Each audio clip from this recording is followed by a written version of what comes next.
ایک ایسی بدبخت عورت جو ایک نبی کی بیوی ہونے کے باوجود اللہ تبارک و تعالیٰ کے دردناک عذاب کے اندر مبتلا ہو گئی۔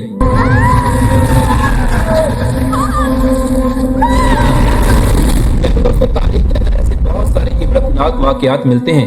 کہ جن کو سن کر انسان کی روح کانپ جاتی ہے کہ کتنے ہی ایسے لوگ تھے جو اللہ تبارک و تعالیٰ کے دردناک عذابات کے اندر مبتلا ہوئے، اور وہ لوگ اللہ تبارک و تعالیٰ کے نبیوں کے قریبی رشتہ دار اور ان کے شریک حیات اور ان کی آل اولاد میں سے تھے، جیسا کہ حضرت نوح علیہ السلام کی بیوی اور حضرت نوح علیہ السلام کا بیٹا اور حضرت آدم علیہ السلام کا بیٹا کہ جس نے دنیا کا سب سے پہلا قتل کیا، اور انہی بدبخت لوگوں میں سے حضرت لوط علیہ السلام کی بیوی بھی تھی کہ جس پر اللہ تبارک و تعالیٰ نے اپنا دردناک عذاب نازل فرمایا۔ اس ویڈیو میں ہم آپ کو بتائیں گے کہ حضرت لوط علیہ السلام کی بیوی کون تھی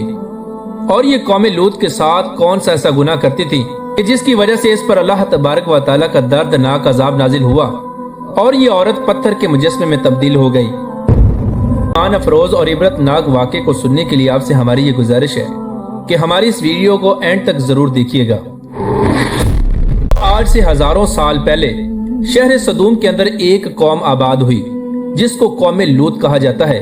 یہ وہ دنیا کی پہلی قوم تھی کہ جس نے اس دنیا کے اندر ایک نئے گناہ کو ایجاد کیا۔ یہ دنیا کا ایسا بدترین گناہ تھا کہ اس سے پہلے کوئی بھی قوم اس گناہ کے اندر مبتلا نہ تھی، یعنی اس قوم کے مرد عورتوں کو چھوڑ کر مردوں کے ساتھ بدفعلی کیا کرتے اور جنسی تعلقات قائم کیا کرتے۔ اس طرح یہ قوم پہلی قوموں کی نسبت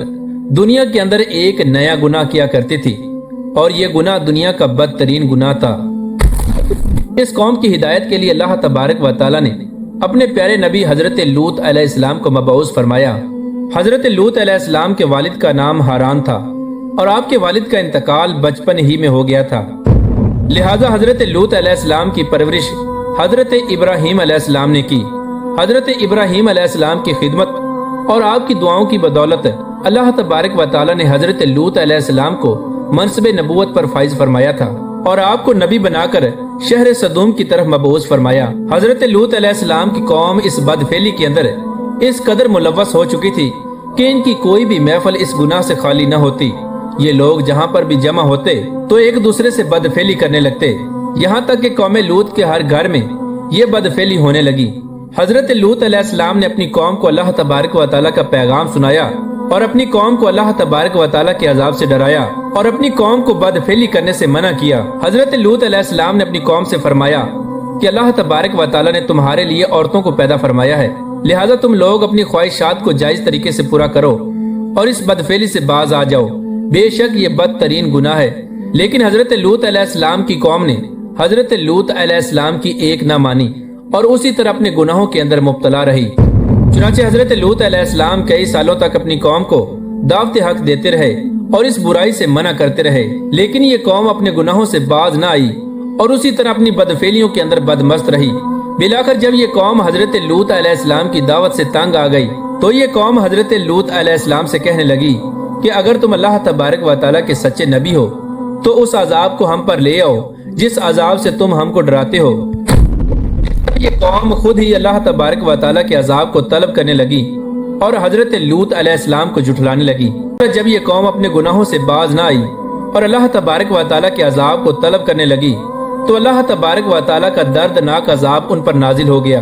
چنانچہ حضرت جبرائیل علیہ السلام چند فرشتوں کے ہمراہ اللہ تبارک و تعالیٰ کا دردناک عذاب لے کر شہر صدوم کے اندر داخل ہو گئے۔ اللہ تبارک و تعالیٰ کی طرف سے آنے والے یہ فرشتے خوبصورت نوجوانوں کی شکل میں آئے۔ یہ فرشتے جب حضرت لوط علیہ السلام کے گھر آئے تو حضرت لوط علیہ السلام سے کہنے لگے کہ ہم مسافر ہیں اور آج رات آپ کے گھر میں ٹھہرنا چاہتے ہیں، لہٰذا آپ ہمیں ایک رات کے لیے اپنے گھر میں ٹھہرنے کی اجازت دے دیں۔ حضرت لوط علیہ السلام نے جب ان خوبصورت نوجوانوں کو دیکھا تو آپ مزید پریشان ہو گئے، کیونکہ حضرت لوط علیہ السلام کی قوم پہلے ہی اس بدفعلی کے اندر بہت زیادہ حد سے بڑھ چکی تھی، لہٰذا آپ کو یہ خطرہ لاحق ہونے لگا کہ اگر میری قوم کو ان خوبصورت نوجوانوں کا پتہ چل گیا تو وہ لوگ ان کے ساتھ بدفعلی کرنے سے باز نہ آئیں گے۔ حضرت لوط علیہ السلام کی قوم اس بدفعلی کے اندر اس قدر مبتلا ہو چکی تھی کہ اگر ان کے شہر میں کوئی بھی شخص آتا تو یہ لوگ اس کے ساتھ بدفعلی کرتے، اور اگر کوئی نوجوان ان کو نظر آ جاتا تو یہ زبردستی اس کے ساتھ بدفعلی کرتے، لیکن ان تمام تر حالات کے باوجود حضرت لوط علیہ السلام نے ان مسافروں کو اپنے گھر میں ٹھہرنے کی اجازت دے دی۔ چنانچہ جب وہ مہمان حضرت لوط علیہ السلام کے گھر میں داخل ہوئے تو حضرت لوط علیہ السلام کی بیوی جو کہ منافقہ تھی اور وہ حضرت لوط علیہ السلام پر ایمان نہ لائی تھی، یہ بدبخت عورت قوم لوط کی اس بدفعلی کو بہت زیادہ پسند کرتی تھی اور ان کے گناہ کے اندر پورا شامل تھی۔ لہذا جب حضرت لوط علیہ السلام کی بیوی نے ان خوبصورت نوجوانوں کو دیکھا تو اس بدبخت عورت نے فوراً جا کر شہر سدوم کے لوگوں کو بتا دیا کہ ہمارے گھر میں اس طرح خوبصورت نوجوان آ کر ٹھہرے ہیں، تم لوگ جاؤ اور ان کے ساتھ بدفعلی کرو۔ اس طرح حضرت لوط علیہ السلام کی بیوی کہ جس کا نام وائلہ تھا، وہ شہر سدوم کے لوگوں کو اس بدفعلی کی دعوت دینے لگی۔ چنانچہ جب شہر سدوم کے لوگوں نے وائلہ کی یہ بات سنی تو ان کے سروں پر شہوت کا بھوت سوار ہو گیا اور وہ لوگ حضرت لوط علیہ السلام کے گھر کی طرف دوڑے۔ اس طرح شہر سدوم کے ان بدفعلوں نے حضرت لوط علیہ السلام کے گھر کا محاصرہ کر لیا اور حضرت لوط علیہ السلام سے کہنے لگے کہ ان لڑکوں کو ہمارے حوالے کر دو تاکہ ہم لوگ اپنی خواہشات ان کے ساتھ پوری کر سکیں۔ حضرت لوط علیہ السلام نے اپنی قوم کو بہت سمجھایا اور اس بدفعلی سے منع کیا، لیکن یہ لوگ حضرت لوط علیہ السلام کی دیواروں پر چڑھنے لگے اور حضرت لوط علیہ السلام کے گھر کے دروازے کو توڑنے لگے۔ اس طرح جب یہ لوگ حد سے زیادہ بڑھنے لگے تو حضرت لوط علیہ السلام اپنے ان مہمانوں کے لیے بہت زیادہ پریشان ہونے لگے، اور وہ مہمان جو حقیقت میں اللہ تبارک و تعالیٰ کے بھیجے ہوئے فرشتے تھے، انہوں نے جب حضرت لوط علیہ السلام کو پریشان دیکھا تو وہ حضرت لوط علیہ السلام سے فرمانے لگے کہ آپ پریشان نہ ہوں، ہم دراصل اللہ تبارک و تعالیٰ کی طرف سے بھیجے ہوئے فرشتے ہیں جو اس قوم پر اللہ تبارک و تعالیٰ کا عذاب لے کر نازل ہوئے ہیں۔ یہ رات کا وقت تھا۔ ان فرشتوں نے حضرت لوط علیہ السلام سے کہا کہ آپ مومنین اور اپنے اہل و عیال کو لے کر راتوں رات ان بستیوں سے نکل جائیں، اور خبردار کوئی بھی شخص پیچھے مڑ کر ان بستیوں کی طرف نہ دیکھے، وگرنہ وہ بھی اللہ تبارک و تعالیٰ کے عذاب کے اندر مبتلا ہو جائے گا۔ لہٰذا حضرت لوط علیہ السلام نے اللہ تبارک و تعالیٰ کے حکم کے مطابق مومنین اور اپنی 2 بیٹیوں اور اپنی بیوی وائلہ کو اپنے ساتھ لیا اور بستی سے روانہ ہو گئے۔ جیسے ہی یہ لوگ بستی سے باہر گئے ویسے ہی اللہ تبارک و تعالیٰ کا عذاب نازل ہونا شروع ہو گیا۔ اس وقت حضرت جبرائیل علیہ السلام نے شہر سدوم کی 5 بستیوں کو اپنے پروں پر اٹھایا اور آسمان کی طرف بلند ہوئے اور کچھ اوپر جا کر ان 5 بستیوں کو زمین پر الٹ دیا۔ اس طرح اس قوم پر اللہ تبارک و تعالیٰ کا دردناک عذاب نازل ہو گیا اور اس قوم پر آگ کے پتھر برسائے گئے، اور یہ عذاب اتنا ہولناک تھا کہ جس کی آواز سن ہر مخلوق کانپ اٹھی۔ ادھر شہر سدوم پر اللہ تبارک و تعالیٰ کا دردناک عذاب نازل ہو رہا تھا اور شہر سدوم کے بدفعل لوگ اپنے انجام کو پہنچائے جا رہے تھے، اور ادھر حضرت لوط علیہ السلام اپنے اہل و عیال کو لے کر جلدی بستیوں سے باہر جا رہے تھے، اور حضرت لوط علیہ السلام نے اللہ تبارک و تعالیٰ کے عذاب کے خوف کی وجہ سے اپنی نظروں کو نیچے جھکایا ہوا تھا۔ اسی دوران اچانک ایک بہت بڑا پتھر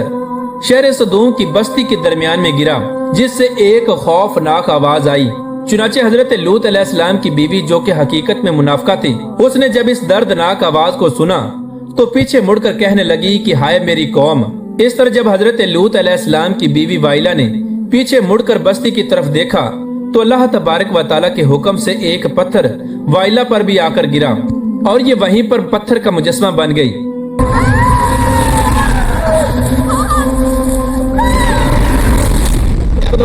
حضرت لوط علیہ السلام کی بیوی